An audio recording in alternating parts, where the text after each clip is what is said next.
Your hat. I It's know, like you're right? it's like half Halloween, half steampunk. Exactly.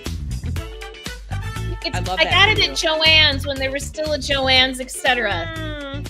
Before capital investment destroyed it. Before it was destroyed by capital equity firms. Private Yeah. equity, yay! Private equity destroying the things we love one chain at a time. Yay! Exactly. So, I know, yeah, but that, Anne, is lovely. thank you. So, yeah, you have brought it for. I did finally bust out my Spooktacular T-shirt, the Nice. T-Rex with the bats and the red orange blood moon. Mm-hmm. So yeah, I got that. That's awesome. So yeah, Good for you. happy last day of Spooktoberfest, Ann Brothers. It makes me sad, Jenny, because I love Spooktoberfest so very much. I know, But I'm going I to know. talk about in our smart dumb fun things that I got to prepare for next year's Spooktoberfest. So I'm already thinking about it. Already looking Already ahead. thinking about it. Already Yeah. looking ahead. Well, I always believe that November kind of lends itself to stretching a little bit of Yeah. Spooktoberfest into November with the All Souls Eve and All Mm-hmm. Saints Day and stuff like that. Yeah. So, We have the I dead. think that works. That Yeah. is Day of the Dead, Mm-hmm. etc., etc. So yeah, so here we are. It is the 27th, no, 26th of October, the Mm-hmm. last Sunday of October, the last full week of October. By the time the weekends, we will be Halloweening out. It's also Jenny Brothers' birthday week. Let's go. Also, I do want to mention that next Sunday, Jenny, we're falling back. We are. It's Yeah. early this year. It's like Yeah, it feels like very. it's a week early this year. Yeah, so we Yeah. get an extra hour of weekend next weekend, which is great because Joe and I are actually heading up north next Mm-hmm. weekend, and we'll talk about that towards the end of the show. And I'm super jazzed about that Yeah. because me lovey going up north, and so Mm-hmm. that's birthday weekend this year. So that's good because Nice. Joe and I we have a birthday that's 2 days apart. And then we usually do our celebrating of our birthday on the 29th because Joe has learned, he has taught us to refer to that as the birthquinox. So, because it's the day in between our birthdays. Nice. Very nice. Yes, it is. So, Joe Peters, man of language, man of words, man of letters. So, there we Exactly. go. Oh, a man of letters. Hmm. I love that. So Mhm. yeah, so here we are, you guys. We are talking about this is our last day of Spooktoberfest, so we decided to do spooky stories on Spooktoberfest and pair those with spooky cocktails or just Uh-huh. cocktails. Now, I'm currently what are you drinking right now, Ann? So I don't know if you can see this. I have this. It's hard to see in the light, but I have a Oh, super scary skull cup, that is and very it nice. is. Mm-hmm. What you Ooh. got there, Ann Brothers? I have a gin drink called the Ghost Story, and it kind of Nice. looks, kind of haunting. It's actually gin and elderberry liqueur. I got St. George's, which I guess is Okay. like the most recognizable one. And then it has Cool. lemon juice and topped off with champagne or prosecco. And I had a bottle of prosecco in the fridge, so this one's topped off with prosecco. So let me taste it. Nice. How very fancy. I went with just a basic old fashioned, and that's because Mm. that's what I had ingredient wise. But I'm going to talk a little bit about some of the little twists because those one of my drinks is sort of based on that. So I figured Mhm. my old fashioned was because these are old fashioned ghost timey stories. So Exactly. or whatever, Exactly. whatever. So So yeah, that's awesome. All right. So it's been a busy week. Ann, how's your week mhm. been? My week was good. I had a good week. It was fun. Duncan, I'm going to talk about this more during Smart Dumb Fun. We did something Halloween spirit wise on Friday, which was very exciting. And then the beer festival was Saturday, and that's at Eastern Market in Detroit. And so there was not very many costumes this year, unless you count white dude in a baseball cap as a costume. And then everybody seemed like everybody was dressed as white dude in baseball cap. And they're Mhm. costumed up as bros. Duh. Bros, duh. And you know me, Bruh, Jenny's duh. been with me. In one of my past lives, I was a carnival barker or a carnival front man because, standing behind a booth waiting for somebody to pick you to drink beer, I don't do that. As soon as I see somebody with an empty glass, I'm like, you, empty glass, come over here. I got beer. It's good. Drink it. It's like, how bad can it be? It's beer. So I have about an 80% success rate doing that. And I'm like the only one who's like, God, I wish I had been like getting people to come to the hoochie show, So I was like, It's that was because brewers are all like they have this like, I don't care if you drink my too beer. I'm an right. artist. I don't care if you drink my beer. I'm awesome. Yeah. this beer's awesome. I don't even care if you drink it. That's the problem when you go to like a beer festival is that they're all like, my beer's awesome, and I don't need you to tell me that. So, Exactly. but They're in all reality, too yeah, cool for school, Jenny. mm, Fortunately, I'm not, and I'm not a brewer, so I don't have to worry. And I'm just like, correct. yo, and most people respond to it because it's kind of intimidating. You're at this place with 100 different breweries. Hmm. Everybody's like, got to stick up their butt because they're either beer experts or they're brewers. So I'm like, hey, if you engage somebody and tell them, come over here, I want to give you beer, and they'll be like, okay, teach me something Like little beer, about beer. you Yeah. seem nice. Yeah, Yay! exactly. You're not, it's like, hey, why not? When was the last time a woman yelled at you and it wasn't because you didn't take the trash out or, so it's fun. And I always go and, for a couple hours, my goal is to empty 3 kegs of beer. So, it is a lofty. that's less beer that you have to load up later. So that makes Exactly. perfect sense as far as I'm concerned. Exactly. So Yeah, Duncan's like, I know cool. you're pouring a big glass. And I was like, yeah, because the faster Or it goes. faster it goes, the faster we're done. And Duncan's Hello. always like, oh, they got the name wrong. Oh, I don't want to. I was like, and I'm like, hey, I have no problem answering their questions. And I'm like, sure, why not? It's like we have a 45-second interaction and then you go away. I can be pleasant for 45 seconds. Good job. Yeah. Good I job. found it Yeah. in my Okay. review for work that I'm both diligent and delightful. So I'm going to get a shirt that says diligent and delightful, bitch. This is I'm a fucking delight. Exactly. So yeah, so that's fun. Mm, And it's at Eastern Market in Detroit, which so the market's going on that day. It's a place with a lot of history, a little few ghosts. You kind of like go around in some of the darker corners. There's a fabulous Mexican restaurant there called Jose's. They do a fried taco. Mwah. I like fried tacos. Yeah. Oh, I it's like tacos. amazing. I like to be fried. And then there's Nancy Garman is with us. Hey, Nancy Garman. She yeah. says she's a double D. That is the truth. In more ways than one, Nancy. In more ways than one. Exactly.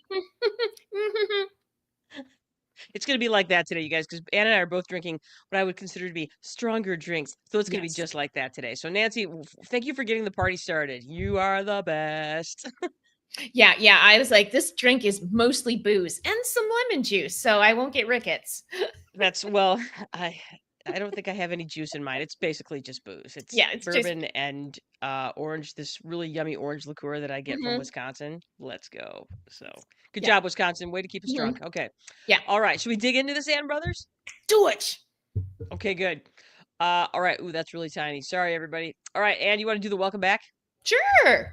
Okay, here it is. Oh, there it is. Wait, there it is. Yes, I did it. So Good job. it's all you. Yeah, I All know, right. right? We're Anne and Janice brothers. We are sisters, and our last name is Brothers. Mm, And we are real. And is it real or are we dreaming? It's like it's mm, real, and you're it's so real. dreaming. Mm, Lucky you. We're in our 50s, Gen X, which means that we did not carve our own jack o' lanterns as children. We watched our dad carve our jack o' lanterns when we were little. They didn't have all the fun, cute little tools to keep you from hurting yourself. We just had big knives. And so my yeah. dad felt that that was unsafe for us. So we just watched our dad. Correct. We might have been able to scrape the goo out of the pumpkins, but Yeah. Dad wanted those pumpkins like cleaner than a virgin's honey pot. So as a result of Hmm. that, and he would, I've never seen a cleaner pumpkin in my life. There's literally nothing left in those pumpkins. They're scraped clean. Clean. Like like you could use those pumpkins insides for walls of your home because they were that clean. So yeah. Exactly. Store your medical tools in it. It was that clean. So, I was trying to think. I was carving Oh, it was when I was in college, and I was carving pumpkins with my roommates, and they were, like they got done carving them, and I look inside. I'm like, "You're not done. That's not clean. It's still ready." And they're like, "What are you talking about?" I'm like, "That's not clean enough." And so yeah, I totally had picked that up. I do like my father, like a there is not a string in there. There ain't no mm-mm, seeds. There's no goo. There's nothing. It is mm-mm. dry as a bone in that pumpkin. Yeah, that's how I feel too. It's got to be straight. It's got to be like, it's got to look like vacuumed carpeting? Correct. All right. So we like to talk about smart stuff, dumb stuff, fun stuff, or any combination of the three. And we are not cool, hip, or sexy, but we will drink cool, hip, and sexy cocktails because we can't resist cheap booze in an expensive glass. Absolutely not. Yeah, Hmm. that's Yeah. that's the greatest thing. I I always feel like I'm cool when I'm drinking a cool drink. Like, Joe and I went out the other night. We went to Social House afterwards, and that's kind of a cool hip scene, and they have Yeah. really cool hip drinks. And so I always Hmm. feel like even though I was dressed in, t-shirt and blue jeans, I felt super cool Hmm. because I was there drinking a hip and cool drink. So yeah. Exactly. Yep. That's how I feel That's too. yep. Hmm. That's true. So we are not a true crime celebrity or influencer podcast. We are the full-sized candy bars of your podcast. You're excited about it when you get one, but it's gone all too soon. Oh, Hmm. that's so Yeah, sad. Even though I it's a full know. size, but at least we were bigger than a fun size, which is Yeah. still bullshit as far as I'm concerned. So, So lame. We've been told we're good to listen to when you want to learn things about stuff, and maybe mm, you have a ghost story to share as well. So, get on those, type your little fingers away, and tell us that you also seen a ghost. we had an experience. I Hmm. had an experience. This Yes. podcast is not GPG or even PG-13 because we have said things like Virgin's Honeypot already. And because who doesn't love a cheap fucking thrill every now and then, And that's what tonight is all about. Cheap fucking thrills with booze. Agreed. Hmm. Agreed. Yeah. Nicely done. Yes, that's Yes. exactly what we're here about. Yes. Mhm. You can join us So, on our website, Spotify, Apple Podcast, iHeartRadio, YouTube, and Amazon Music. You can like us, follow us, hit the bell, leave us a review. You can give us your feedback with questions and answers and polls. Or you can ask Alexa to play us, and she'll do it. She's got that Halloween spirit all year round. nice. Mm-hmm. I think you can tell your AI to play us or find us now too. I think you can tell Hmm. Chat GPT to Hmm. find us and tell or whatever. So I don't know. I haven't really looked yet. I even though I'm gonna go ahead and make AI I'm gonna be a slave to it just like Hmm. everybody else. So there you go. Well, And don't forget, you guys, you can absolutely positively share the love for free. That's right. If you want to support us, you don't have to pay us a dime. All you got to do is like, follow, subscribe, leave a review, Spotify, YouTube, Instagram, Facebook, Apple Podcasts, iHeartRadio, Amazon Music. Put the word out to your friends and family so that they can like, follow, and review us as well. Yeah, share our podcast with the people you love or the people that you don't love. If we're annoying, let us annoy them for you. Let us do mhm, the work. We're heroes for you, mhm, whatever you need. So there you go. All right. exactly. All right. And let's talk about the smart, dumb, fun stuff that we did this week. So on Friday, Duncan and I did a candlelight concert, and the feature was on Haunted Evening of Halloween Classics. And we had done this a few years before for Day of the Dead. And they pick a venue, they load it up with a bunch of battery operated candles, and then turn out all the lights. So it's all lit by candles. We were at the First Presbyterian Church in Ann Arbor, right next to campus. So it's a big, beautiful, old Gothic looking church. And so we were there, and they had a string quartet. And man, they are such marvelous musicians that it's just a treat to listen to whatever they do. I mean, they could have played commercial jingles for 90 minutes and I would have been thrilled. But anyway, they played a bunch of haunted Mm, classics, which is fun. They played like some contemporary things like they did a medley from Christmas, what is it? Halloween Nightmare at Oh, Nightmare Christmas. Before Christmas. Oh, Thank that's you. awesome. I And they love that did, movie. they did like the Beetlejuice and Ghostbusters and Thriller.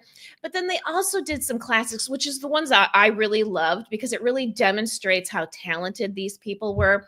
They are. So they did, Dance Macabre, and they did this one Oh, from this cool. Russian composer that was, it was, it was written for a string quartet. So, man, was it brilliant. And of course, you're in this beautiful place and it's all dim and candlelight. And it's only about an hour, just over an hour. And it's so wonderful. And it was like That's all these fun. cool things. And I dressed up. If some people dressed up, but man, I dressed up. It's a reason to dress up, listen to fun music, and then, go to dinner afterwards in Ann Arbor. So it was just a really lovely evening. And then today we were back in Ann Arbor. And after lunch with some friends, I went to Crazy Wisdom, which is this new age bookstore. And Jenny, I got custom spells and recipes for Halloween. So this is my Halloween idea This is for book for next next year. year. And then I found Yes, this Queen. amazing book on Day of the Dead with Oh, cool. such gorgeous pictures. I almost didn't buy it because I'm like, oh, you don't need that book. It's just a big but then I did anyway. I'm like, you're going to be mad if you don't. So that was fun too. So I'm all for Halloween music, and man, start planning for next year and bookstores. So that's my smart dumb fun this week. Hoyt, I love that. Hmm. I think that's amazing. That sounds really fun. Joe and I did a couple of fun things this week. We'll start with the one last night. So, my massage therapist Quinn, of Embody Healing Collective, who is great, by the way. If you're looking for a massage therapist, check out Embody Healing Collective and Quinn Laird. She's great, but she's also an instructor. So she's a yoga instructor, and then she's also an aerial yoga instructor at this place called the Fly Fit, which is a an aerial gym in the Kalamazoo area. And an aerial gym basically is where you learn how to do work on a trapeze or the fabric thing or the hoop or a pole, whatever it is you want to do.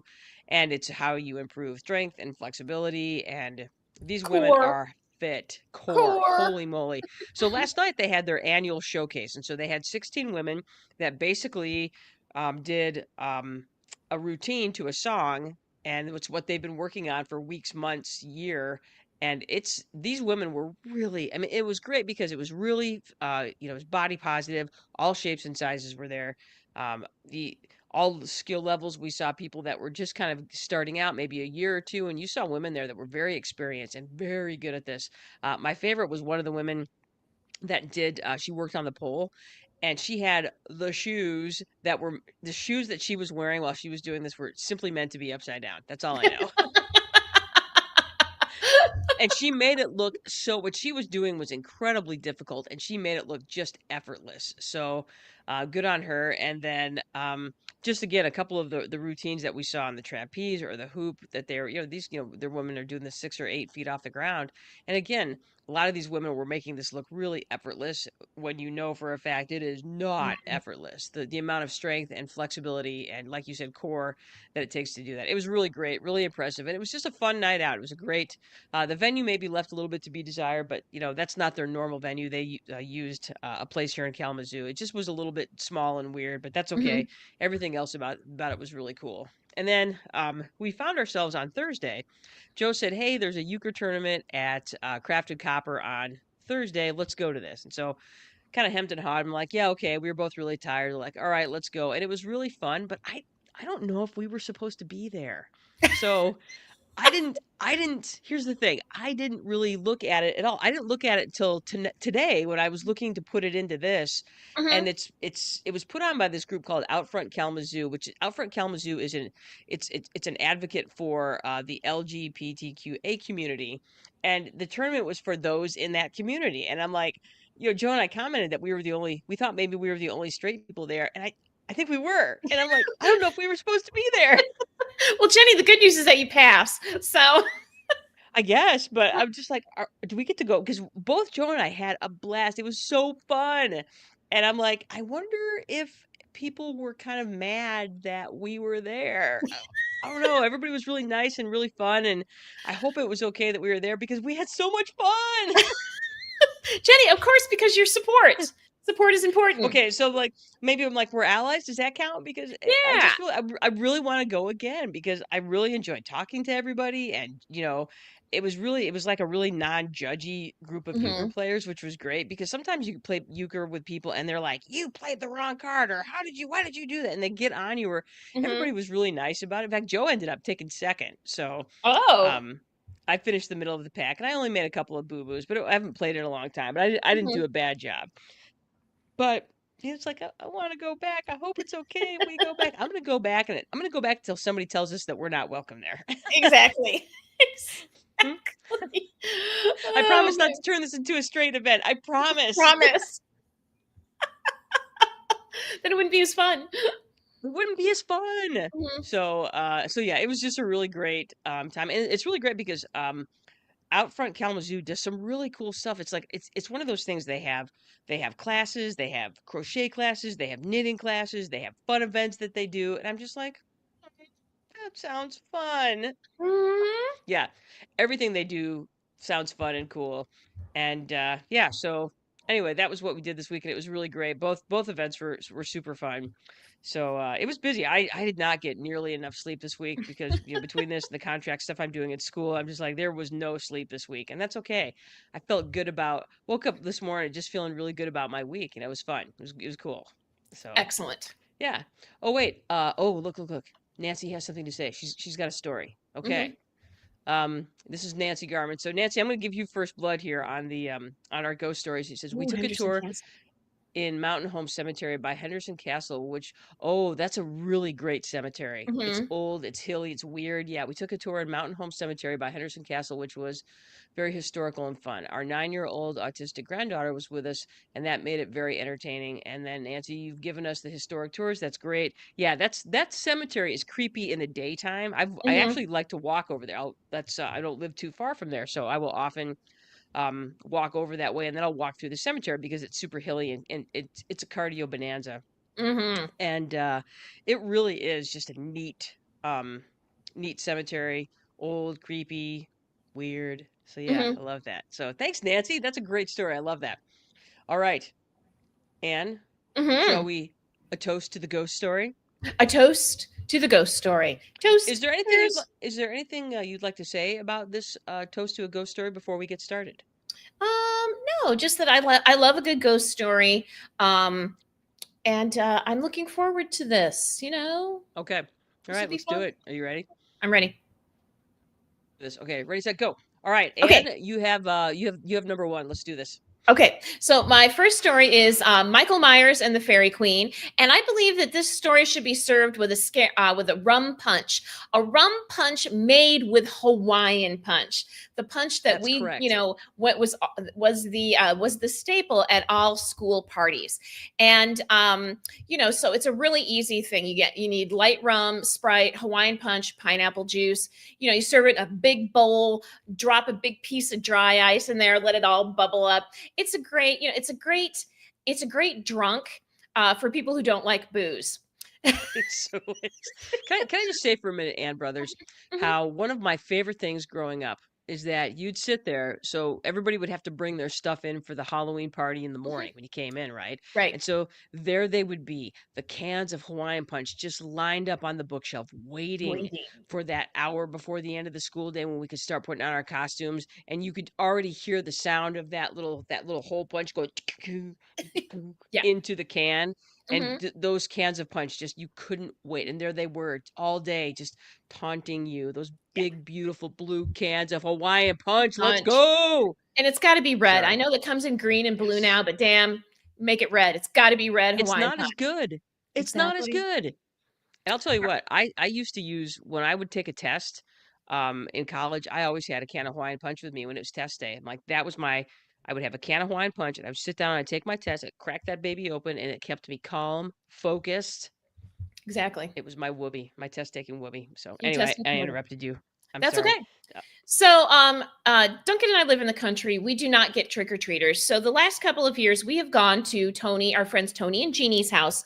They live in Williamston. They live in a great neighborhood with lots of young families. They get a ton of trick or treaters. So, we've gone, I'd say, last 3 or 4 years. But last year we went, and there was a man dressed up as Mike Myers, from so he's got the scary mask on and the Halloween, yeah. yeah, he's got that one piece suit on. He's kind of just walking, and then we see him walk by, but there's no kids with him or anything. He's all by himself, and we just thought that was kind of funny, So we keep going, we're laughing, we're passing out candy, and about 20 minutes later, he walks in the other direction again by himself. Nobody's with him, and we're like, wouldn't it be funny if he was actually like a stalker or something? Laugh it off. More candy, more Hilarious, kids. yeah. We're eating too much candy, we're drinking. Third time, Jenny. Third time Oh, he walks and he stops at the corner opposite Tony and Jeannie's house and just stands there. huh. And we're like, oh, that's weird. But again, we laugh it off.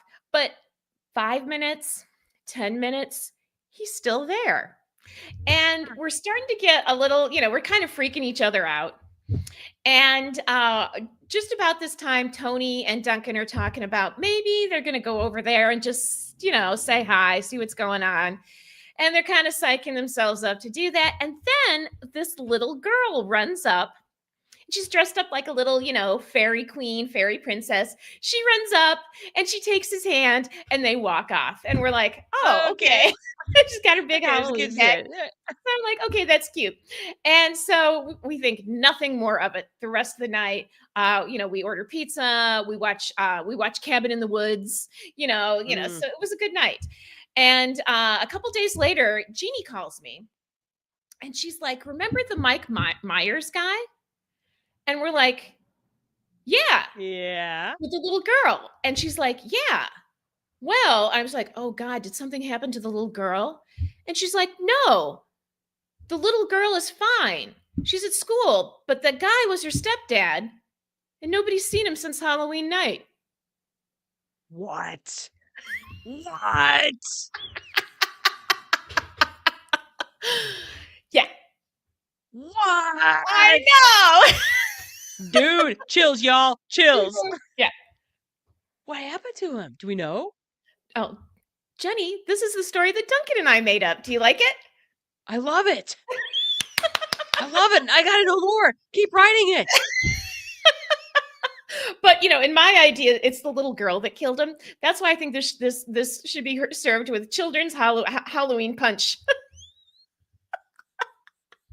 Dude, it's like what's that one movie? It's the John Cusack movie where they have the hotel where everybody's trapped at the hotel and it Right. turns out the little kid. Yeah. Yeah. I don't Hmm. yeah. I don't Yeah. remember the name of that movie, Hmm. but that's a great story. That's a I know. great I thought. movie. Yeah. Yeah. So that's Wow. my That's a that's and Brothers. Well Mhm. done. Yes. Well done. Mm-hmm. Yes. Thank you. So, Jenny, what is your first story? My first story is something called Janice and the Lady of the House. I'm Hmm. Janice. Hmm. Okay, so I'm gonna tell my story first, and then I'm gonna come back to the drink. Okay. Hmm. Okay, so I moved out to Colorado kind of twice. I went out to do my field study in '94, and then I essentially stayed after that. I lived with Phil and Carol, my aunt Carol and my uncle Phil, and they lived in a house, really nice big place out on in Surrey Ridge, which is just north of Castle Rock, just south of Denver. And this house was kind of in the middle of nowhere. And what I learned was that Phil and Carol bought this house in the late '80s, early '90s, and they bought it. Apparently, the people that had originally owned it didn't really ever get to live there because they finished the house and then things went bad with the economy and they lost the house. And then rumor has it that the wife, because this was her dream house, ended up killing herself in the basement, hanging herself because she was so distraught over losing the home, et cetera, et cetera. So Phil and Carol had mentioned that maybe there were some strange instances in the basement of that house. And so, you're always kind of like, that's cool. That's pretty, Hmm. okay, whatever, whatever. So I was living there with them and I was working at Kinko's in Golden. I was a shift supervisor. So I worked from like 2 in the afternoon to midnight. And then, so they had gone on a trip. And I was there. So I was taking care of the dog. I think it was still Sadie at that point.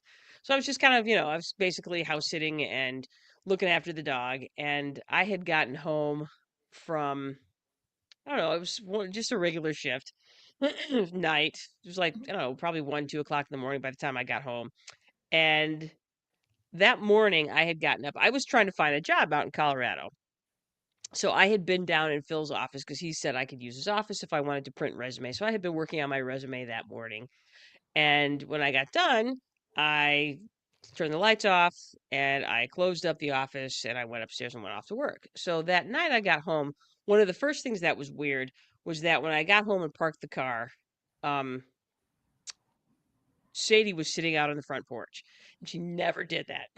She was always sound asleep by the time I got home. But not only was she sitting on the porch, but she was fully alert and not happy to see me. Like she was usually like would wag her little tail and like, "Oh, I'm so glad to see you." But she wasn't like that. She was like kind of timid and kind of like so anyway, I thought that was really weird. And when I opened the door, unlocked the house and opened the door, when you walk in, there's like the living room and you walk in and then there's the TV room and then around the corner is the stairs to the basement. And the stairs to the basement, the door was open, which I thought was weird because I'm like, I never left the door open.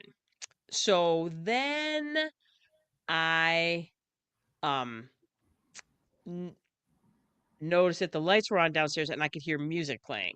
And I was like, and this is the part in the movie where you get killed in the horror movie. Fortunately, Anne, not hot enough to get killed in the horror movie. Right. So this is the part where the people are like, don't you go down those stairs. Don't go down those stairs. Well, I did go down the stairs because I was super curious and so freaked out at this point because the lights were on in the house. All of the lights were on as well. And I'm not doing a very good job telling the story, but it was so freaky. So I go down in the basement and everything down there is lit up. The office is open and the stereo is blasting Take a Chance on Me by ABBA because that was what I was listening to. I was listening to ABBA Gold CD when I left. But like I said, I turned everything off. When I turned around, that basement was dark when I walked out of it to go to work. So something, and like I said, Sadie would not come in the house. So eventually I got her inside, but we both slept on the couch because we were both wigged. So and that's not the only mom had a similar story when she was living there. Same sort of thing. And Phil and Carol both said that they had some sort of experiences in that house as well. So all I know is that somebody was living in that house. Now I never felt threatened, but that doesn't mean that it's uncomfortable. It's not uncomfortable. It was super freaky and Hmm. really discomfort. And that's the only experience in my life that I've really ever had like that. And I've always wanted to be a believer in ghost stories. I don't have another explanation for what went on there other Hmm. than I think that there was something or someone living downstairs in that house. Yeah. So And they anyway, liked ABBA, so. and they liked ABBA. So what I did, Anna, is I created something called the Phantom Chance. Okay, see what I Mm, did there? And it's two nice. ounces of gin, an ounce of the Saint Germain elderflower liqueur, Hmm. 3/4 of an ounce of lemon juice, simple syrup, club soda, um, and some sort of edible shimmery dust to make it look all Hmm. ghost like. So yeah, that's a non bullshit genuine. I had some sort of experience. I cannot explain it. Um, and it was genuinely like you just felt like you were not alone. And the Hmm. fact that what gets me is the dog. You know, that Hmm. dog was wigged. That dog knew something was going on down there, and that dog was like, "No, nope, Not doing that. not doing that." So yeah, something happened at that house in Surrey Ridge, and yeah, Hmm. uh, I didn't stay when I stayed with Phil and Carol. I actually didn't stay in the basement. Mom, when she was there with them, she stayed down in the basement, and she said it was completely freaky. So, yeah, Heidi Gushwa is with us. Hi, Heidi Gushwa Sorkram. How are you? Yes, the animals do know things, and Hmm. Sadie definitely knew something. And if I had any brains whatsoever, I would have not gone in there, but I did because I'm stupid and Well, terribly curious. That's going to be the thing that gets me killed. My curiosity is absolutely going to be the death of me. So, you heard it here first, okay? there you go. Good job, I Jenny can't help Brothers. it.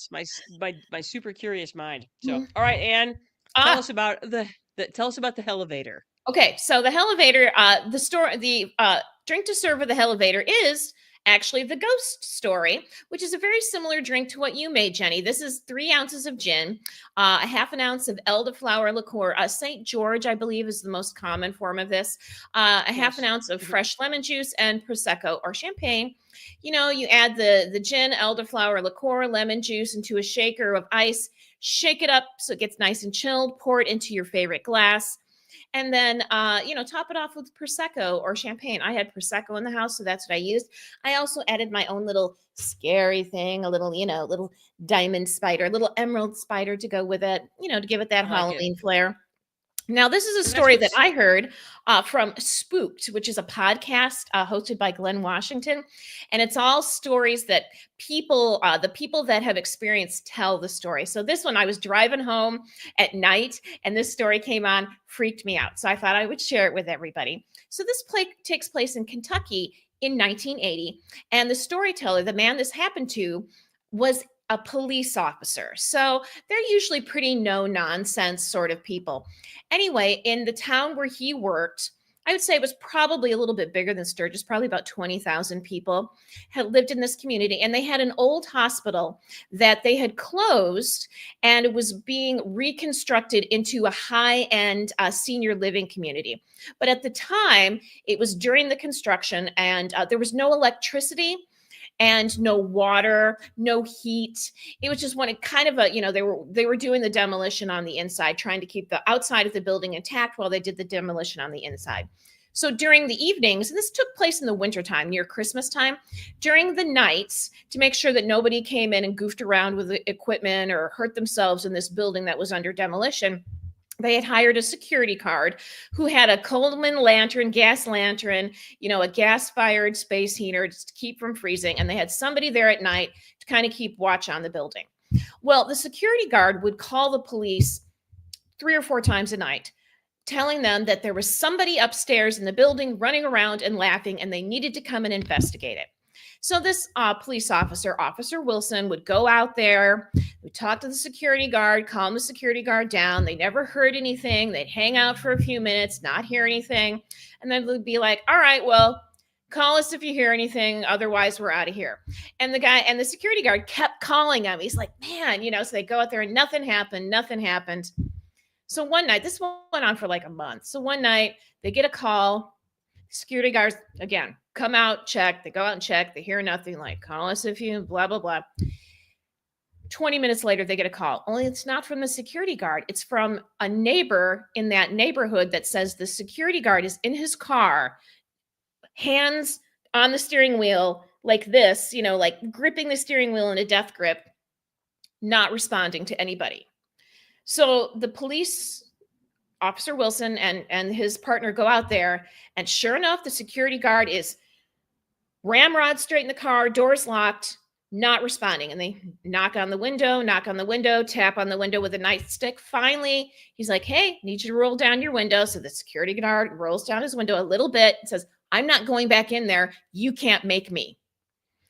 Wow. So Officer Wilson, they got to get a hold of the company, the demolition company. They got, hey, your security guard's having a nervous breakdown. Somebody needs to come get him. You need to send another guy out here, taking care of this at 10 o'clock at night. So he's like, annoyed. Anyway, the security company sends somebody out to get him. They send another guy who's older. Officer Wilson is much happier with this. He's like, he's older, he's mature. He's not going to have the same problems he did with this kid. And the new security guard apologizes, like, hey, there's not going to be any problem. Goes into the building. Police officers leave. 40 minutes later, they get a call. He's like, security guard is like, I'm so sorry, but somebody's upstairs running around laughing. I need you to come out here. So Officer Wilson, he goes out by himself. The security guard says, hey, just hang out for 10 minutes. Have a cup of coffee. Just see what happens. So they hang out for like 20 minutes. And sure enough, somebody's upstairs running around laughing. And so the officer's like, fine. So they go over to the elevator. They take the elevator up to the 5th floor because they're going to start in the 5th, work their way down. Because he's just assuming it's some kid or something or a group of kids. So they go up to the 5th floor. The elevator opens on the 5th floor. Lights are on. And at the end of the room is this old woman. And she's in a hospital garb. She's got like the hospital, nightgown on and a blue hospital robe. And she's at the end of the room and she's laughing at them. And Officer Wilson's like, he thinks there's a nursing home half a block away, that she's from the nursing home and she's going to hurt herself. She's wandered away. So he's like, ma'am, I need you to, I'm coming towards you. We need to leave. And she just kind of freezes, waits for him to come over. And then she puts her hand on his chest and just stares in his eyes and nothing. And then she takes her hand off his chest, starts laughing and runs towards the exit and out the exit door. And Officer Wilson and the security guard are like, Officer Wilson, she's going to hurt herself. So he and the security guard march over to the exit. Officer Wilson opens the door, takes a step. The security guard grabs him by his gun belt, yanks him back because there isn't a stairwell anymore. It's been demolished. Way. So the officer thinks, oh God, the old lady's down there dead 5 stories in the basement. So they take the elevator down to the basement and the place is a wreck. Chunks of cement from, the stairs being demolished. It's all dusty and dirty. It's just it's a demolition site down in the basement. And they're looking around. They got the big flashlights out. They're looking around and none of the dust has been disturbed. And there's no body. So Officer Wilson, he calls his calls the police station, get an ambulance out here. He calls for backup. He's looking with his flashlight to see if she got stuck on something on the way down. Nothing. She's not there. So the ambulance shows up. A bunch more police officers show up. The head police officer shows up. They're looking around. They call the nursing home. They don't have any, all the residents are accounted for. You're like, where did this woman come from? Where did she go? They search the whole area, can't find her. The only place left is the old morgue office. So there's a sign on the door, glass door, morgue. So the security guard, Officer Wilson, and the chief of police, they go into the morgue, look around, they think, nope, there's nobody in there. The only thing that's in there is an old freezer. And it's like a chest freezer because it wasn't a huge hospital. So they didn't have a big walk in morgue freezer. So what they did was they would put a body down and then they put a shelf on top of it and then lay the next body down and put a shelf on. And you could stack 7 bodies in this freezer. So they're like, all right, who knows? So they're like, the only place they have to look is the freezer. So they open up the freezer lid and there's one of the trays on the top and it falls and crashes to the bottom of the freezer. And there at the bottom of the freezer is a body that they forgot to take when they left the hospital. And though the body's been there for months and is mummified, they can't tell if it's a man or a woman, but they can see the blue robe. Shut up. No. And the security guard sees this, passes out, hits his head on the freezer, and he's the one that ends up going to the hospital. So they have to contact, the coroner. Coroner comes in, so they got to take care of this. And the police chief is like, all right, go through the story with me again. And the police chief says, okay, wait a minute. What do you mean you took the elevator upstairs and the lights were on? There's no electricity in this building. What? Oh, God, that's right. So they go outside to check where all this is hooked up. It's not hooked up. It's all been, disconnected months ago. That's why the security guard is there with a Coleman lantern. There's no electricity. There's no heat. So they go over to the elevator. How did they even take the elevator up? Because elevators need electricity too. Right. They don't know, but Officer Wilson's like, we took the elevator up. So they go to the elevator. It's not working. Uh-huh. Fucking wow. I know, right? And I was like, damn. Yeah, so. Damn. So, chills. Chills, y'all. Chills. Chills. Exactly. So, imagine listening to that at night when you're driving in the dark. So. Oh, no. No, thank you. Wow, that's a good one. Ooh. I thought so too. And I was like, it was a police officer. This is the 80s. It was a police officer. Man, they are not, they should know. Yeah, exactly, Heidi. Freaky story. Yeah. I got chills. Freaky. I'm like, that scared the heck out of me. Damn. I don't have any stories that good. Holy hell. It's not my story. Thank you, Officer Wilson. God damn, that's great. Uh-huh. Ooh. Yeah, I love stories like that. That's so great. Me too. Yeah, good job. So that's you said that's from the Spooked podcast, correct? Spook podcast. So if you want to listen, they have like I think almost 10 seasons of stories, and they just do them basically from September to October. And they're just, and you can, if you have a story, you can email them or call them, and they will talk to you, and you might get your story. You might get to tell your story on Spooked. So my dancing, my take a chance on me story. So yeah, exactly. Yeah. So awesome. All right, Anna. So I thought we would do one. Here we are in the great state of Michigan, as you know. Sorry, excuse me. Michigan has a lot of lighthouses, so I thought I would kind of talk a little bit about the South Manitou Island and its lighthouse, among other things. So apparently, I did not realize this, but South Manitou Island is a hotspot for ghost action. So were you aware of this? I did not. I know I've been there before because there's a great shipwreck off the coast. So, yes. Yes. So anyway, apparently there is a layered history of ghostiness with South Manitou Island. Number one, the reasons why is because it's fairly isolated, it being several miles off of the lakeshore. I want to say it's 16 miles. So you have to take a ferry out there, which we have been out there.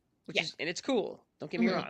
wrong. There have been shipwrecks, drownings, lost residents, unknown skeletons, um, and a large array of people buried, their various illness victims buried on South Manitou Mm. Island. So there you go.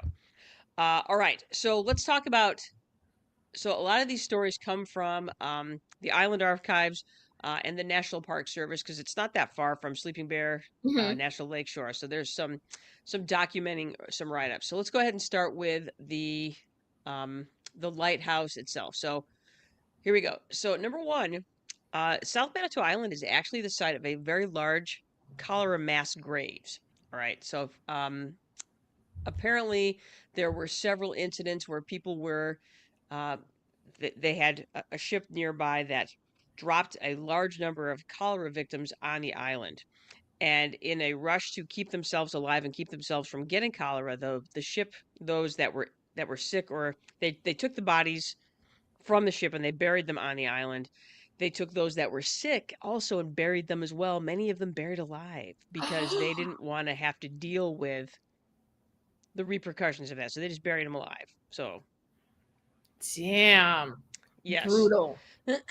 So yeah, so that is one of the documented incidents of some of the brutal history of South Manitou Island. That's gross. Hmm. All right, so apparently there was a human skeleton found in the dunes on the island in 1933. So somebody died there. No idea who it was or anything like that. But so there's bodies on the island. Hmm. The lighthouse hauntings. So the South Manitou Island Lighthouse has some documented hauntings. Let's see. Visitors report footsteps in the tower, slamming doors, and uneasy presence in the keeper's quarters. Reports are frequently tied back to the Sheridan drownings, which is one of the lighthouse keepers. His family drowned in a boat accident out off the island. So, Oh. oh yeah. So Mm. apparently, Mm. it might be the Sheridan family. So there you Mm. go. Jenny, we All have to go right. back. I've been wanting to go back for a while, and I would actually Hmm. like to go back for an extended period of time. Hmm. All You can right, camp so there. apparently can you? I did not know Hmm. that. Yeah. Hmm. That might be fun. So Hmm. apparently there is a lady on the beach that has been spotted.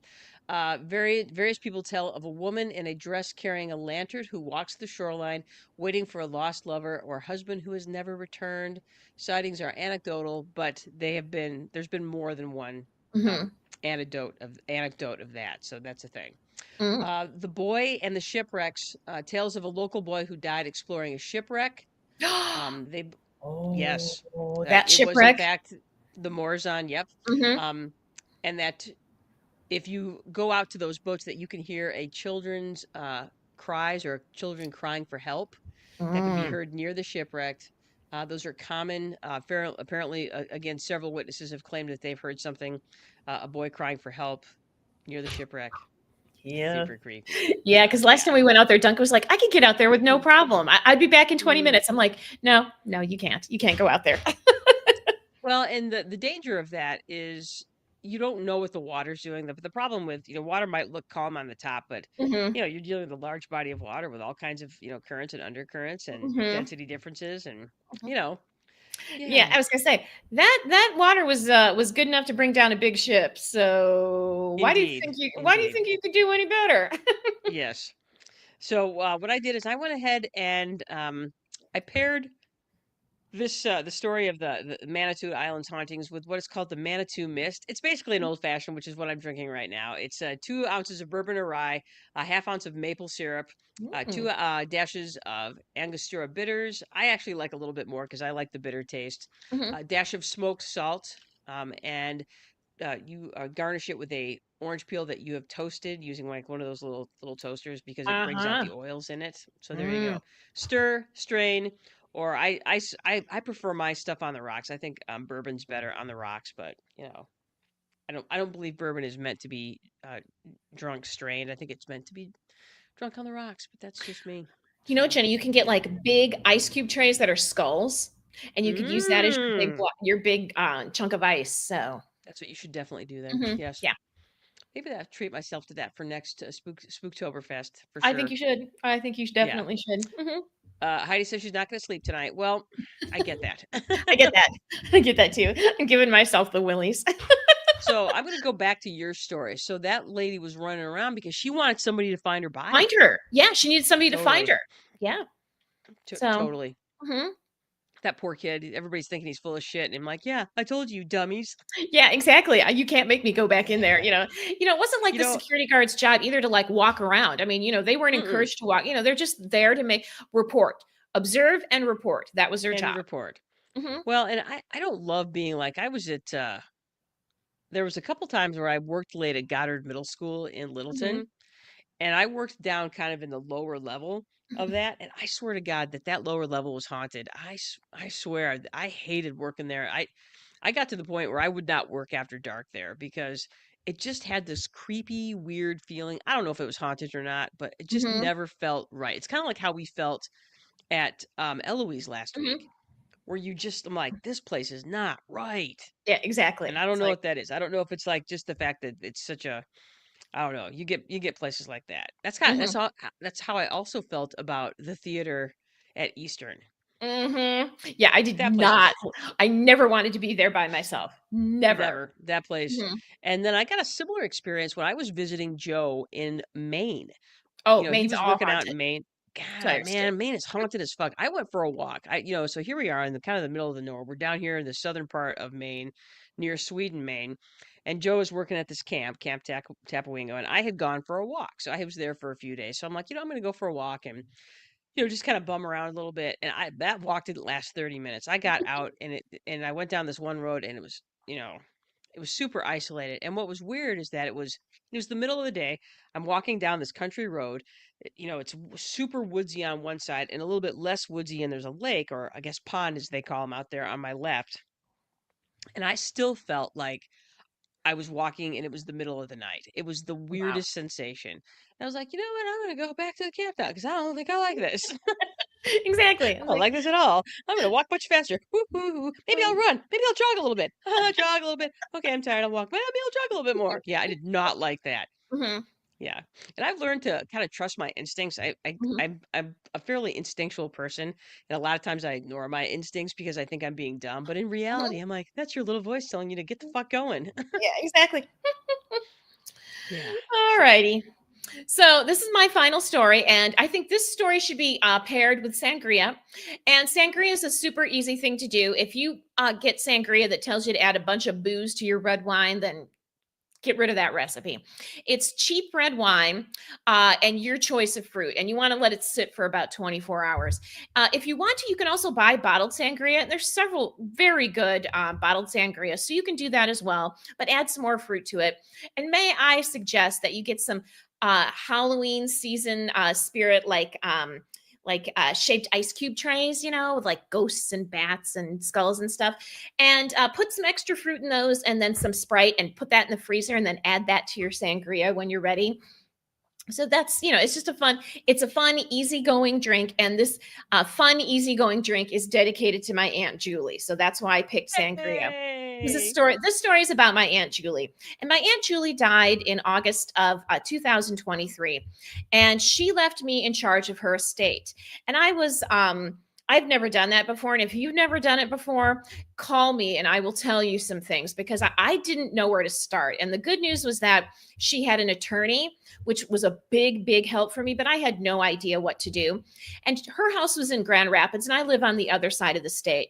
So for almost 2 months, I spent all my extra time in Grand Rapids going through the house, finding all the documents I needed to find, taking care of her two kitties, going through, making sure I'm finding all the personal things that she had, making kind of an inventory of her estate, what was in the house, taking care of so many little things. And I spent the night there often. And this happened all through August, all through September, and part of October. So I spent a lot of time out there, and I never felt like the house was haunted. I always felt like I could feel my Aunt Julie there because it was her house. Everything about it was her, and it was it was soothing to be there, to be in that house. around her things. But the last day I spent the night there, everything was getting all wound up. I had finally gotten all the paperwork set. We had her celebration of life. We had the house was going up on the market, so this was the last time I was going to spend the night, just before the house went on the market. And whenever I spent the night, I always stayed in her bedroom. And it was the last. I didn't know it was going to be my last night there, but I knew it was one of the last nights. So it ended up being the last night I spent there. And I was in bed, and I had already rehomed her cats. Two of her friends had taken her cats, so her cats weren't there with me anymore. And I was kind of like, it was in the middle of the night, and I'd kind of woken up just a teeny bit because I had to go to the bathroom. And I was trying to decide in my half asleep, was I going to get up and go to the bathroom, or was I just going to sleep and then have to really go to the bathroom in the morning? But I hadn't really decided yet. So I'm kind of laying there, half in and half out of sleep. And all of a sudden, I feel this pressure on me, a light pressure, and not just on part of me, but my entire body. I felt this pressure, and the pressure continued to increase. And you know how somebody like would be laying across you feel like you feel it only on part of your body? Well, this was my entire body was feeling pressed into the mattress, and it wasn't aggressive, and I wasn't scared. I even asked myself, are you scared? And I'm like, no, I'm not scared. And I was like, because this is my Aunt Julie. My Aunt Julie is saying goodbye to me. She's telling me I did a good job because I was worried the entire time that I was doing this wrong. And she's telling me I'm doing a good job. And that's what this is. And in a minute or two, it will lift. But for right now, this is your Aunt Julie, and everything is okay. And then within a few moments, the pressure lifted slowly all at once across my entire body at the same time. And I was like, okay. And I went back to sleep. And I woke up the next morning, and I'm making the bed, and the sun is streaming through the windows. And I'm like, did that really happen to me? Because it seems so impossible in this sunny room in the morning that I had this experience. And I'm not a feeler. It's like it has to be a really haunted place for me to say, okay, this place is haunted. But I don't, it wasn't, I thought, well, maybe it was a night terror, but my husband has experienced night terrors, and it was nothing like that. I didn't feel frozen. I didn't feel unsafe. I wasn't dreaming. I wasn't asleep. So that was my story. That was my Aunt Julie letting me know that everything was okay, that she was okay, that I was doing a good job, and she was a joyful person. And sangria is the type of drink you drink with friends because you're enjoying your time together, and it's not fussy, and it's fun. It tastes good, it's fun. You can drink a lot without getting, and still enjoy Super loaded. yourself. Yeah, exactly. So that was for my Aunt Julie. That's my personal ghost story. So there you I go. love that story. Love Yeah. that story. Mhm. So, yeah. And it turned That's out that I cool, Aunt didn't spend Brothers. the night there again. The house sold almost immediately, and I did not spend the Yeah. night there again. And the next time I went, there was almost nothing left of her things. We'd had a estate sale, and then somebody came in and cleaned out the house. So there was only a few things left the next time I was there. So that was the last time that I was in her house when it was still hers. Cool. Hmm. Very cool. Yep. Hmm. Good job, Aunt Julie. Good job, Aunt Hmm. Brothers. You did a good job. Just so you know, you Okay. did. I did okay. So, I did you okay. did great. Hmm. Yeah. Yeah. I learned a lot. Oh, yeah, for real. Hmm. All right. So we got one more story. We're going on an hour, so I'll make this quick. All right. Uh, I went with Chicago's most haunted instead of Chicago's most wanted. See what I did there? Right. Nice job. Chicago's most haunted place is the Congress Plaza Hotel. So let me go ahead and throw that on the screen real quick. So the Congress Plaza Hotel is right there on Michigan Avenue, and it was. Let me give you some quick facts about the hotel. It was built back in the 1800s, and it is considered the most haunted hotel in Chicago, and some consider it to be one of the most haunted hotels in the United States. Ooh. So there's lots of reasons why. There's a lot of Chicago was a violent place, as you might know. This hotel was actually built to service folks during the Columbian Exposition in, what was it, 1893. Mhm. And as a result of that, at that time, if you've ever read the book Ghost in the White City, um, you know that uh, the homicide rate in Chicago at this time was high. I mean, you're talking almost 1,000 people a year were being murdered in Chicago. People talk about, oh, Chicago is such a violent place. I'm like, not really, not comparatively. Yeah, So, exactly. this hotel has some of that history, but they think that some of the most the incidences of haunting for the Chicago Congress Plaza Hotel came after 1939. It was in 1939 that a woman by the name of Adele or Adela Langer, a Czech immigrant, a Jewish refugee, she had survived the Holocaust, or at least parts of the Holocaust when the Czech Republic was getting cleaned out. Um, so this is what happened. So she's staying at the Congress Plaza Hotel, and for reasons unknown, she killed her children. She killed her sons, Carl and Jan. She threw them out of the top story window.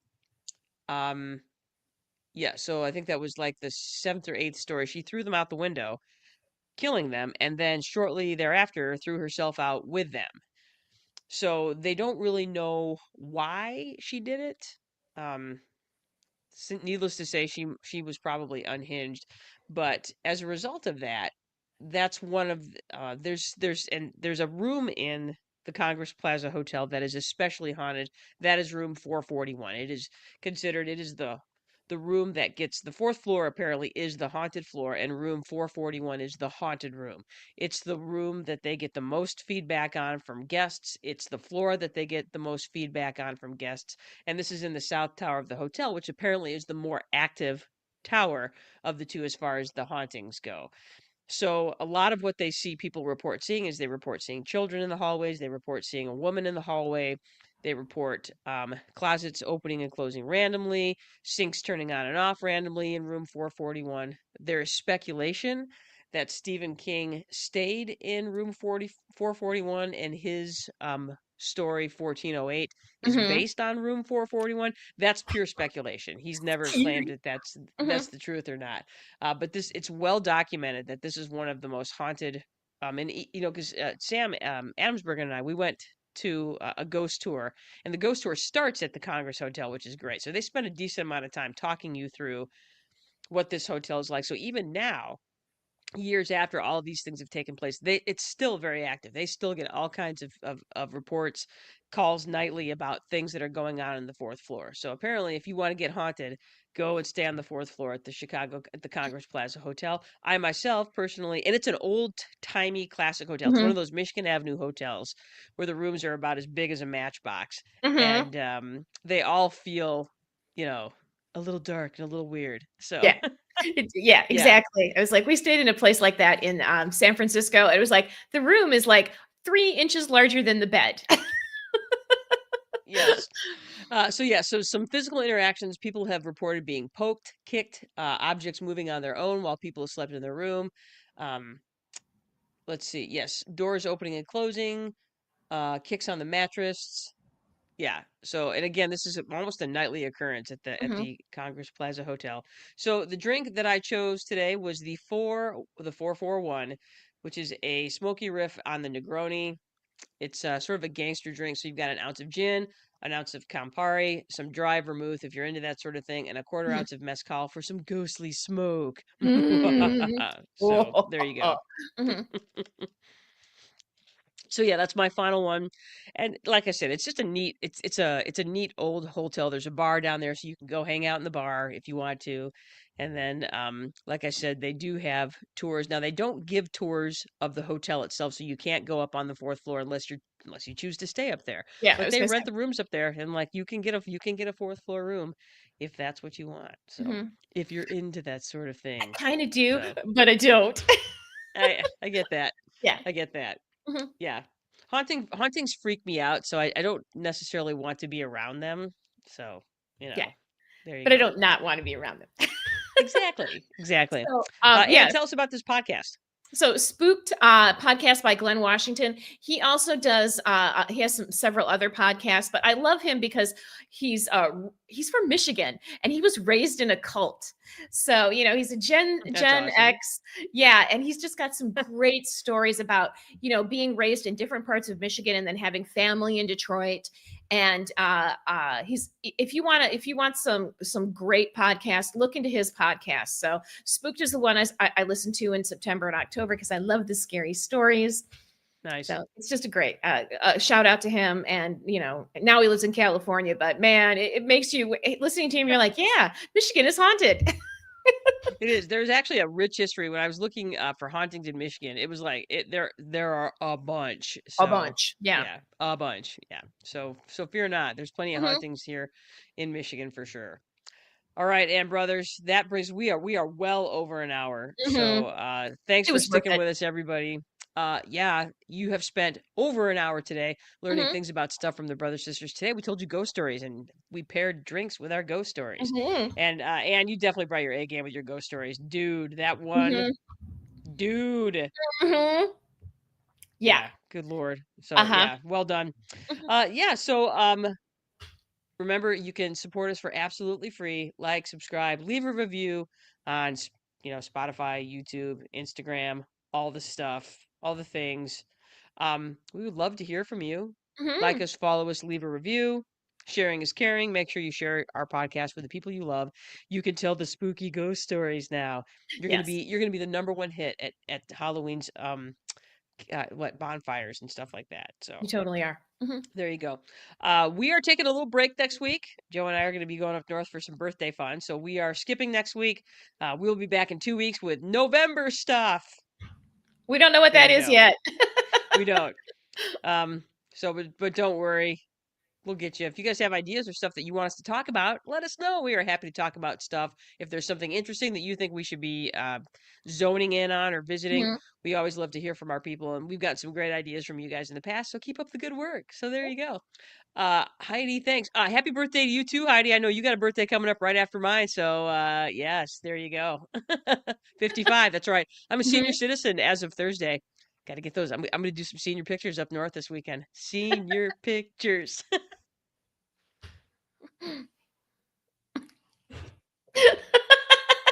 You got to find a fence to lean on, Jenny. Oh, I'm gonna totally find a fence to lean on. Mhm. 2 fences, 1 for each hand. Exactly. Exactly. Got to sit on the beach. Totally, totally. Sit on the beach, Hmm. looking chubby. So there you go, right on. Look at the sun. That is correct. Absolutely correct. Holy moly, you know what time it is, Ann? It's time for this. That's right. That's right. It's time for the awesome music. Woohoo! I think I'm absolutely doing that, Heidi. That's right. I am Janice Brothers. With me is my sister. And brothers. That's right. And we want you to get out there and do something smart, do something dumb, do something fun. We are out of here.